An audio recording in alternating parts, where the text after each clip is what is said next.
नमस्कार, मैं हूं रवि और आपको हमारे YouTube चैनल माय मैसेज में बहुत-बहुत स्वागत करता हूं। रिसेंटली राजस्थान, मध्य प्रदेश, छत्तीसगढ़, मिजोरम और तेलंगाना में इलेक्शन कंडक्ट करी गई थी और कौन सी पार्टी किन राज्यों में पावर में आएंगे और उन सारे स्टेट्स में कौन बनेंगे चीफ मिनिस्टर, ये सारे सवाल का जवाब आ चुकी है। कई सारी एजेंसीज का एग्जिट पोल बता रहे थे कि कौन सा राज्य में कौन सी पार्टी पावर में आएंगे, लेकिन एग्जिट पोल को गलत साबित किया है बीजेपी ने। खैर, राजस्थान, छत्तीसगढ़, मध्य प्रदेश में कौन बनेंगे चीफ मिनिस्टर, बीजेपी जीत हासिल करने के बाद यह भी क्लियर कट आंसर नहीं, लेकिन हमारे सामने जो रिजल्ट आया है थोड़ा सरप्राइजिंग था कांग्रेस और बीजेपी को लेकर। खैर, पॉलिटिक्स में सब कुछ पॉसिबल होती है, ये तो सभी को पता है।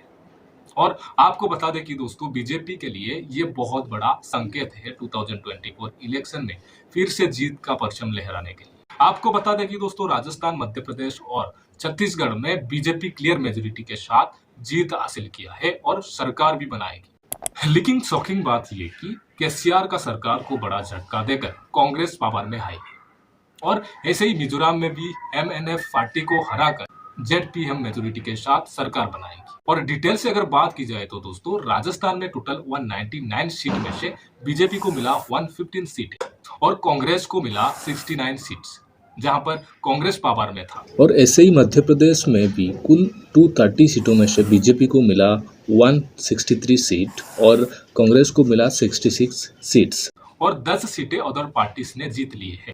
और ऐसे ही छत्तीसगढ़ में कुल 90 सीटों में से बीजेपी को मिला 54 सीट और कांग्रेस को मिला 35 सीट और जीजेपी को सिर्फ एक ही सीट मिला है। और सरप्राइजिंगली तेलंगाना में 10 वर्षों का केसीआर का सरकार से पावर को कांग्रेस ने छीन लिया है।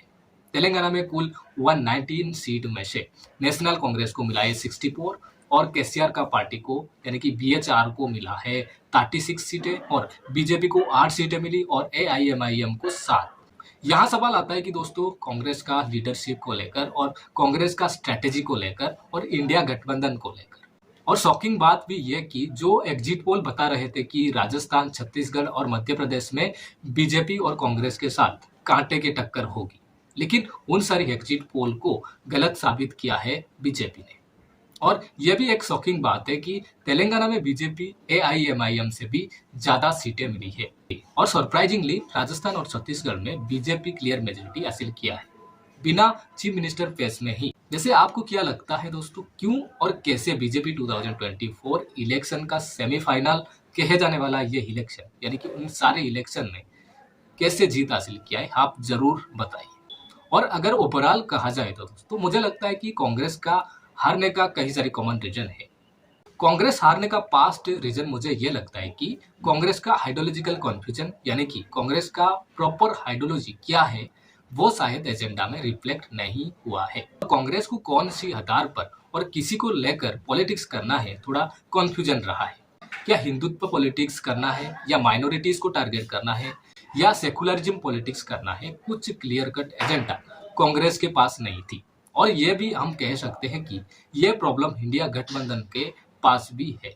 इंडिया गठबंधन का कुछ लीडर्स सॉफ्ट हिंदुत्व को हथियार बनाते हैं, पर इंडिया गठबंधन का कुछ पॉलिटिकल लीडर हिंदुइज्म को मलेरिया और कोरोना के साथ कंपेयर करने लगते हैं। जाहिर सी बात यह कि अगर आइडियोलॉजी इतना डिफरेंसेस होगा तो गठबंधन कैसे स्ट्रांगली काम करेगा, उस पर कई सारे सवाल की जाती है। और ऐसे आइडियोलॉजिकल डिफरेंसेस अगर गठबंधन में होगा तो कभी ना कभी ये गठबंधन टेके नहीं पाएगा, यानी कि डिवाइड होगा। और बीजेपी राजस्थान, एमपी और छत्तीसगढ़ में क्लियर मेजोरिटी हासिल करने का और एक बेहतर रीजन है मोदी का personality. On the other hand Congress का लीडरशिप इतनी इम्पैक्टफुल नहीं रही है। मोटे तौर पर मुझे लगता है कि दोस्तों, कांग्रेस का आइडियोलॉजिकल कन्फ्यूजन और मोदी का चैरिस्मेटिक पर्सनालिटी कांग्रेस के लिए भारी पड़ गई है कि मोदी है तो मुमकिन है, ये वाला कॉन्सेप्ट राजस्थान, मध्य प्रदेश और छत्तीसगढ़ में बहुत बारीकी से काम किया है। और जरूर आपका ओपिनियन भी बताइए मोदी जी का लीडरशिप को लेकर, राहुल गांधी जी का लीडरशिप को लेकर, जिन्होंने भारत जोड़ो यात्रा जैसे कैंपेन करके और करने के बाद अपना पॉपुलैरिटी थोड़ा बेहतर बना लिया था। और ये बात तो मैं गारंटी के साथ कहूंगा कि 2024 बीजेपी ही सरकार बनाएगी और 2019 इलेक्शन से भी बेहतर प्रदर्शन करेगा बीजेपी। बाकी आपका ओपिनियन क्या है, जरूर शेयर कीजिए। तब तक के लिए इतने ही दोस्तों। अगर हमारे चैनल को सब्सक्राइब नहीं किया तो चैनल को सब्सक्राइब कीजिए और देखने के लिए बहुत बहुत धन्यवाद।